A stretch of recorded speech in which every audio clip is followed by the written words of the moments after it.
Lecture 13, set 3, ECE 111. We were going to talk about unsigned addition. Those are additions that work on numbers that are not signed. Here, we would just do a desktop calculator here, and this is just super simple. We go from right to left, and every time if we have a carryover, we just do the carryover and do this same scheme as decimal as you would learn in elementary school. And if you have a fixed number of bits, for example, in the example I'm showing on the right side of the slide, there's two 5-bit numbers. If the result can only be stored in a 5-bit number, we get a carry, which is an overflow. So you have to be careful about that about that carry cases.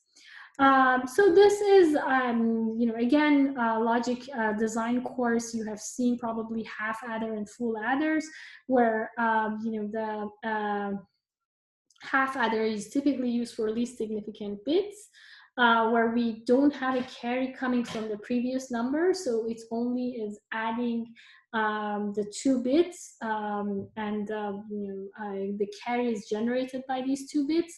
And the full adder is this is the function, and we've covered adders before, so I'm not going to talk about that in very much detail. It's just that you see what is the circuit would look like and what is the logic. This is, of course, all combinational logic. It's only using ANDs and XORs, and a full adder has a notion of a carry in, or CI, and it also has both of these have the notion of the carry out.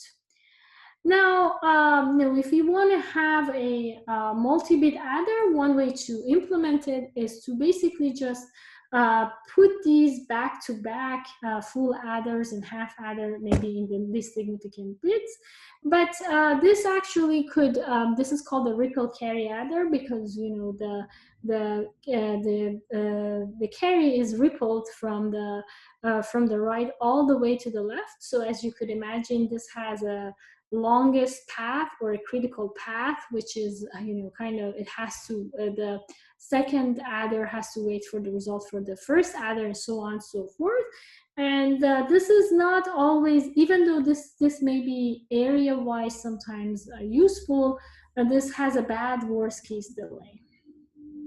To improve this performance, people have come up with kind of carry propagate adder, which is basically is trying to have these values pre-computed. So the intuition here is that if you are trying to add 2 numbers, x and y, with the bits called x1 to say xk and the y0 to yk, actually, then all these numbers are known in advance. We are not we're not dependent on anything else. In the beginning, we have both these numbers. So you could actually generate, you could actually compute this value of the k, i, pi, and gi for each of these bits right away. And then in each of this, for each of the stages, the adder equation is just the propagate of this export with ci. And the ci plus 1 is gi plus pi ci. So if this value was available, this p and g are available, then it's much faster to compute this. It's kind of a pipelining of the results. So this is called the Manchester adder. And as you see here, the Manchester adder is pre-computing this value of G, P, and K. And these pre-computed values are going through this circuit that is much shorter, a critical path, basically for all the for all the carries, we only have to compute this multiplication with the PIs at each stage and then go to the next one, which is for 2 bits, this multiplication is only an AND function. So the critical path becomes an AND function, just the K stage AND function for each of these to go to the end. And this is how that was for the carry, and this is for the sum, what happens in each of the stages. So this is the carry look ahead structure. As you could see here, we could also do this expansion. So this carry look ahead, you could actually write this C2 in terms of the value of C0, not C1, because this can get actually nested within each other. And as you could see here, each of the values C1, C2, C3, and C4 can be directly computed by C0. So if we have, as soon as we have these values pre-computed, then we could do these computation depending on how many resources we have and do this carry look ahead pretty efficiently.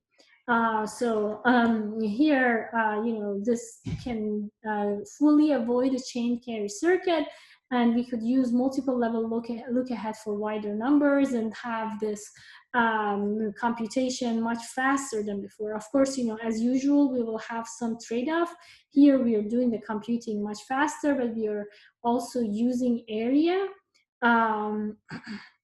Some of these computations are redundant, so we can piggyback on them, but some of them are not. So it's always that trade-off exists between area and time, as you could see here.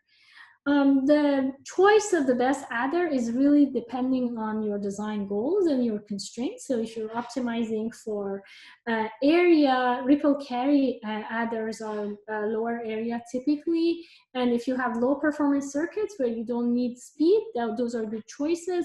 Manchester adders are good for FPGAs because they include the carry chain circuits. And in some FPGAs, when you just write an addition, it automatically goes, the compiler automatically uses the adder resources, so you may not be able to even optimize everything because the compiler does that optimization. And these are just 2 possible adders. There are many possibilities for the adder, and that's kind of outside the scope of this class.